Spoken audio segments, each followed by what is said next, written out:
Hi, this is Sally Morgan, craniosacral therapist, physical therapist, and Tellington TTouch practitioner for animals and people. And this is Tristan Corgi, who is a Corgi.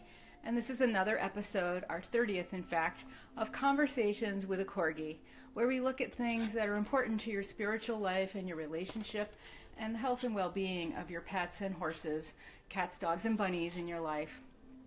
And today we're going to be talking about another TTouch, work on the paws. And this is something that I have done a lot of with my dogs.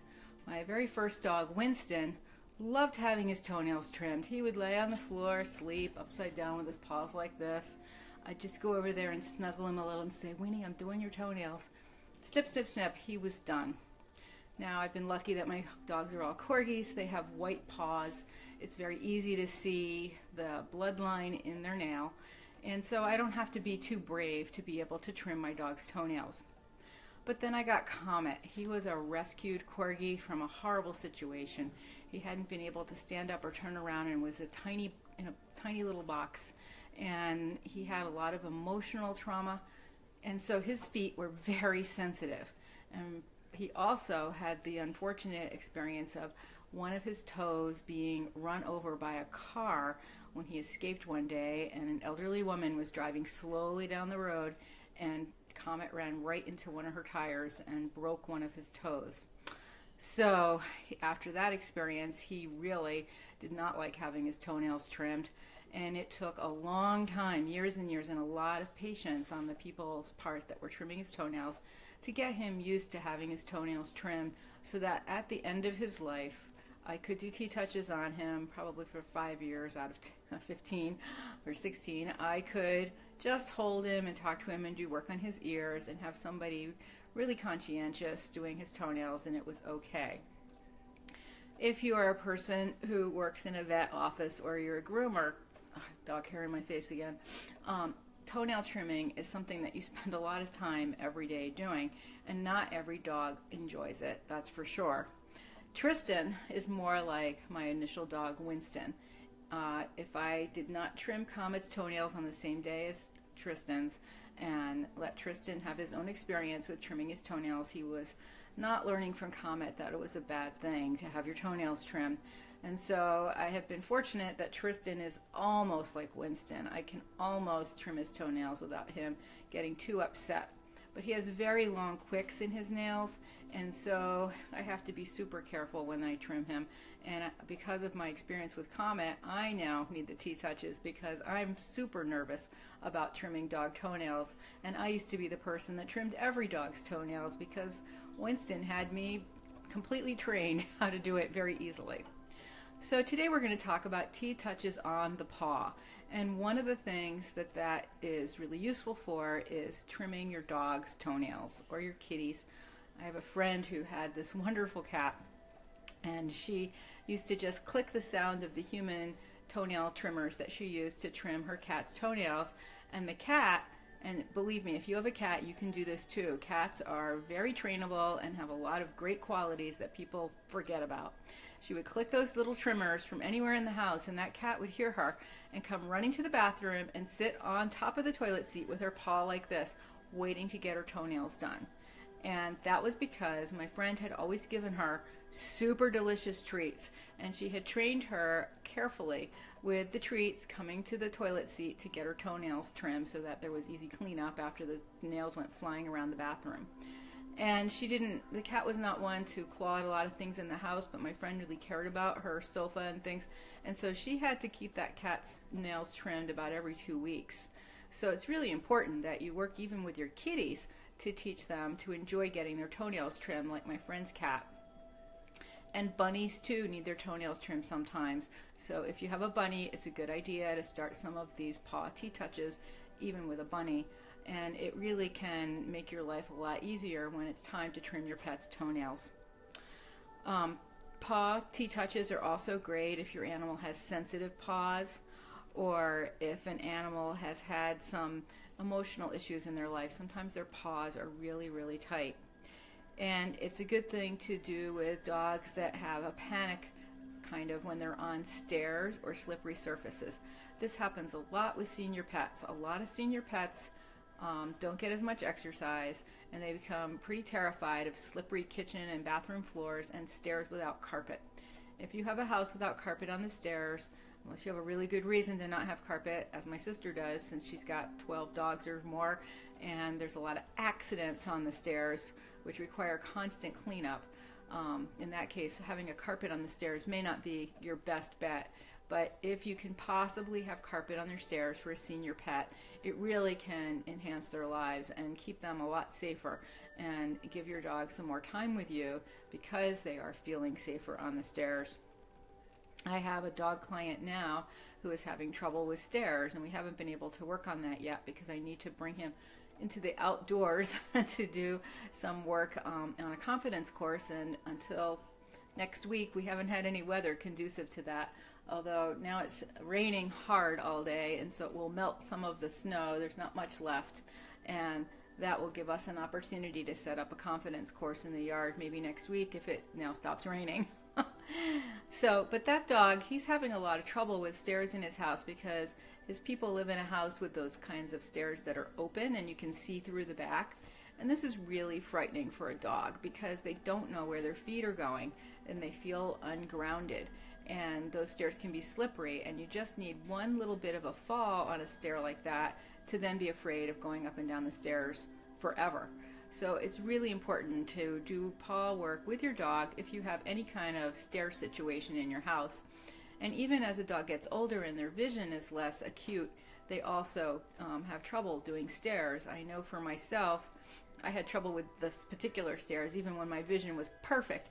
But there is a very steep, long, like I think I counted them once, 45-step staircase that you have to go up to a place that has a bunch of different offices and a yoga studio in downtown Northampton. And it has that gray kind of square rubber on all of the stairs. And believe me, they are not well lit at all. There is one handrail on one side, and they're about 6 feet wide, so they're wide stairs. But when you're coming down those stairs, they blend one into the other, and I believe there's no landings, and so you just don't know which step is next, and you can't see the boundaries. And I know this is what a dog feels like when they're a senior and they're afraid to go up and down stairs. So I know that I don't see bodywork practitioners in that building, really, because the stairs are so frightening, and if I take a tumble, it's not a very well traveled building. I don't know who would find me and when. So I know that for my dogs, there is a really legitimate concern about stairs, just as I feel on those stairs. And I've suggested that they put lighting in there and think about just making it brighter, which would help a lot. And think about that in your own house. If your stairs are poorly lit, that just adds one more layer of dilemma for your senior dog going up and down the stairs. The other thing that happens with senior dogs, Bisky, you're going to have to stand up for this. In between their pads, there's this fluff that grows. And as your senior dog becomes less active, that fluff grows at an alarmingly fast rate. And it's really important to keep that fluff trimmed out on a senior dog so that they have good traction when they're walking on slippery surfaces and stairs. And I actually, when Comet was immobile in his senior years and was not walking at all, the toenail fluff grew and grew and grew on him to the point where when I trimmed it, it was like that long. And he wasn't walking, and I thought it was cute, and I thought it kept his feet warm. And so it was okay in that case. But particularly if you have a dog with DM or any kind of gait or neurologic problem, Lyme disease, you know, any systemic disease that your dog may have, and this is even true for a young dog, make sure you trim out that fluff that grows between their pads because it can really compromise their balance and gait if they're having trouble walking for any reason. So thankfully we also have Paw TTouches because a lot of dogs who have long fluff in their toes also have sensitive feet and they don't necessarily want you trimming that fluff. So this is really important to know about Paw TTouches. And there's two different ways you can do this. If your dog is super sensitive, you can actually use their paw to do TTouches on the dog itself. And this is for a dog whose paws are so sensitive that you can't initially work on the paw at all. And the goal of this exercise is to reduce sensitivity in the paws and help your dog feel safe that you're touching his paws and working with them so that you can begin to work on the paws regularly. Tristan, you are going to have to stand up for this. And I don't know. Where's my fluffy Corgi? I'll show you with the stuffed Corgi. This is a different one. This is a Douglas sleeping Corgi puppy toy. He's got perfect good feet, and they actually put like little beans in his feet so they feel like real dog feet. So if you're nervous about working on a pet's feet, this guy is a really good practice dog. So what you're going to do, he's even got little toes. You're going to take the dog's one leg and use that paw to do T-touches on the other leg. And you can do that by just reaching over like this, or you can bend the paw up and do T-touches on the dog's tummy, and if depending on the length of your dog's legs, you can do them on his legs with his other paw. And this is a good way to get your dog used to having his paws worked with.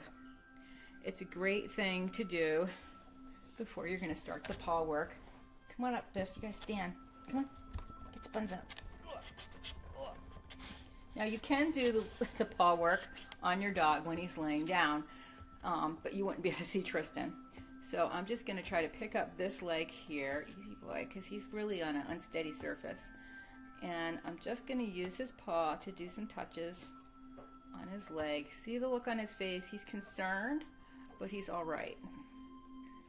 And he's looking away because he's uncertain. And I'm just doing that circle and a quarter. I'm supporting his paw carefully with both hands. And I'm doing touches on his chest because that's what I can easily reach. And be super careful when you're doing this that you're not grabbing your dog's paw and just, pulling his leg around. Just go to what's easy to reach. He's sinking. Okay, now he's licking. That's a sign of his uncertainty. All right, now, I still have this paw. Good boy. We're going to try to do some touches on his other front leg. And just see how I'm doing that circle and a quarter with his paw and his other leg. And for you at home, this might be a lot easier to do with your dog when he's laying down or when you're snuggling with him on the sofa if you have a small dog. But it's really a great thing to do if you've got a dog and you're working with their balance, as I often do in my holistic physical therapy practice.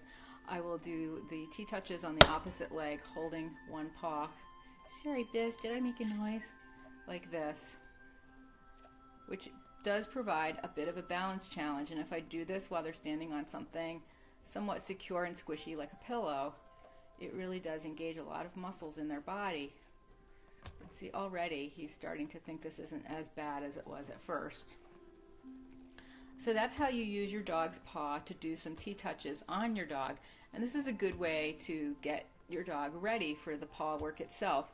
Also, I will do some abalone lifts on Tristan's shoulders. And then some python lifts going down his legs. I said abalone lifts. I was doing an abalone with a python lift. So it's a circle and a quarter and then a bit of a lift. And slow release.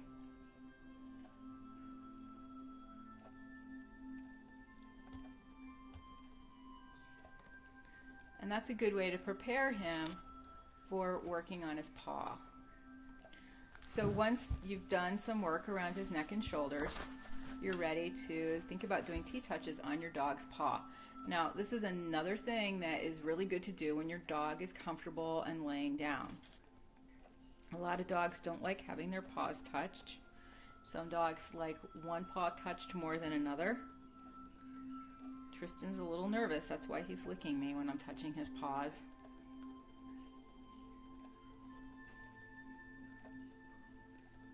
And we'll give him a little break here, and I'll show you with the floppy stuffed Corgi how we will get to doing the T-touches on his paw. If you recall, we're going to be doing raccoon touch, which is the very tips of your finger, and they're little circles like this, a circle and a quarter.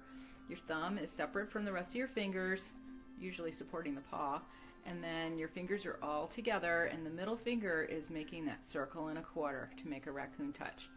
Make sure your fingernails aren't really long when you do this because it can be quite pokey, and if your dog has sensitive feet, that's not what you want to have happening.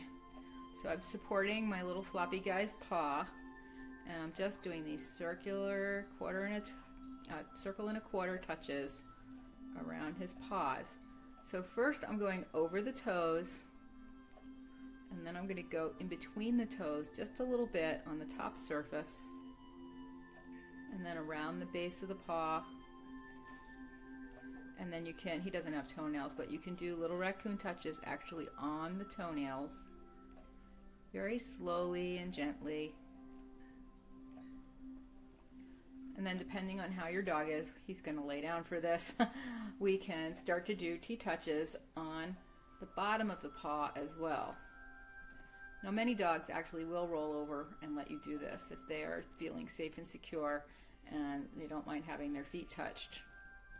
So you're going to want to go right on the pad, in between the toes, on top of the toenails themselves.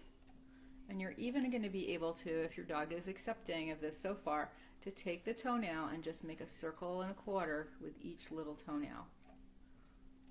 And Tristan, I don't know if he has room to do this today and you'll be able to see it, but he does like to lay on his back like this and let me work on his paw. So even your dog will be able to do this if you approach it carefully and patiently. So that's how we do it with this little floppy corgi. Let's try it with this floppy corgi here. Tristan, can you sit up again? Come on, let's get up. Good boy. His toenails are a little bit long today. So I'm just going to do some python lifts on his leg, just gently on the outside, and work my way down to his paw. Oh, honey, you're sliding.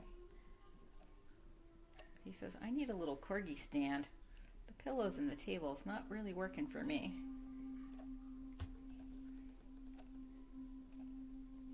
And now I'm going to begin my raccoon touches just in between his little toenails and his toes.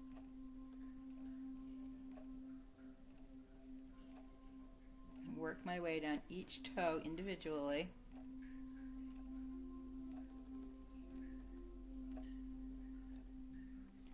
And you can see the look on his face. He's fairly relaxed, but he's a little bit wary. See how he's holding his mouth really tight? He's like, I don't know what you're doing to my toenails. I will not take my attention off of the potential for something not happening there that I'm worried about. And I'm just going to take each little toenail and make a circle and a quarter with it.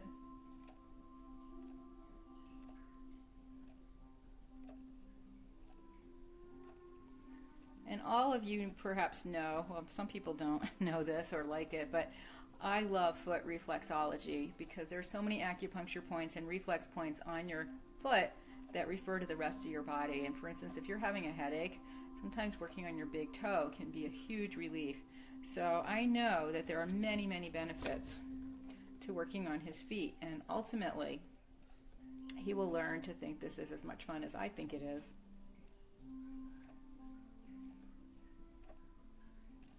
And now I'm going to go right in between his toes and do tiny little raccoon touches in there.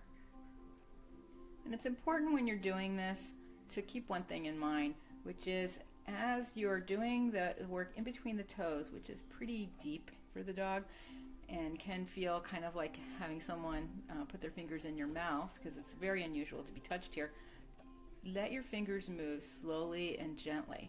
But sometimes if your fingers aren't moving at all, that can feel pretty invasive and pokey.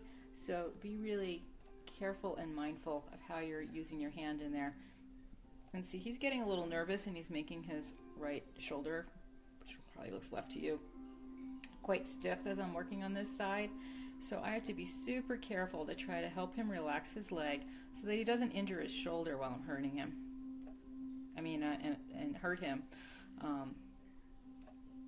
He's got shoulder trouble, so I'm very nervous about that. But yeah, so you have to make sure you don't hurt the shoulder as you're doing this work to help him with his paw. Come here, honey. And then to get to the bottom side of his paw while he's standing, I'm just going to fold his leg gently. Now, his other shoulder is his injured one, and this motion and pulling the leg away from the body is what started that injury when he was getting his toenails trimmed, in fact. So I'm just carefully doing these little raccoon touches in between his little pads. to say, one thing I know from my life in the Corgi world and my Corgi friends online is that everybody has a cute name for their dog's feet. Tootsies, Feetsies, Piggies, Mittens, and I'm sure you have one for your dog's feet as well. Okay, we'll just let him put that down for a minute, see how he feels about that. Now, if your dog has a really hard time with the footwork, one of the things you can do is get a sheepskin.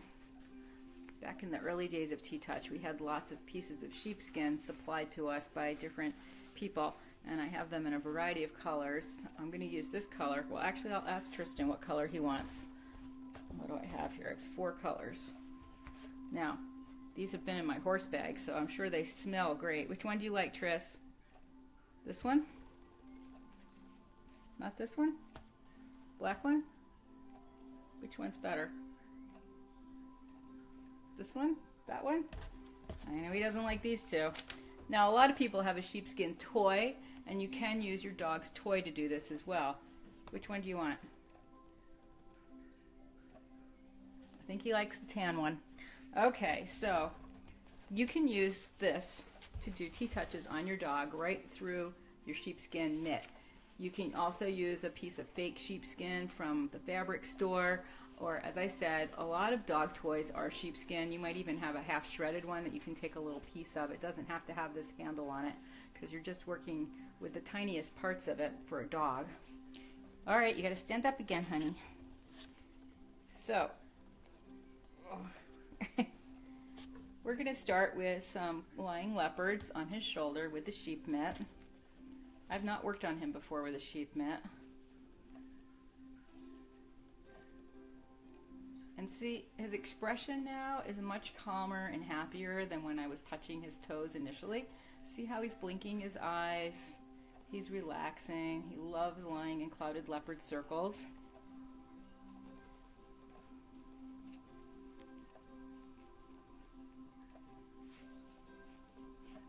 And I hope you can see this. He's standing. I might have to put my hand under your paw here, Biss. And now I'm just going to do some touches through the sheepskin on his foot. I have him standing on my hand, so hopefully you can see him. But if your dog does not like his paws touched, use a sheepskin or a piece of fake fleece or a piece of a shredded toy, or you can even use the paw of a stuffed toy that they have. He says, this is much more comfortable.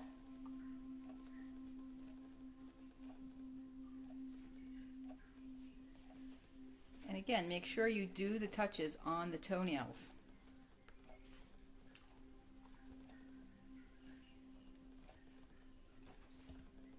And you're making tiny little circles. I can easily feel each toe, but even through the sheep. So I can go between every one of his little feet.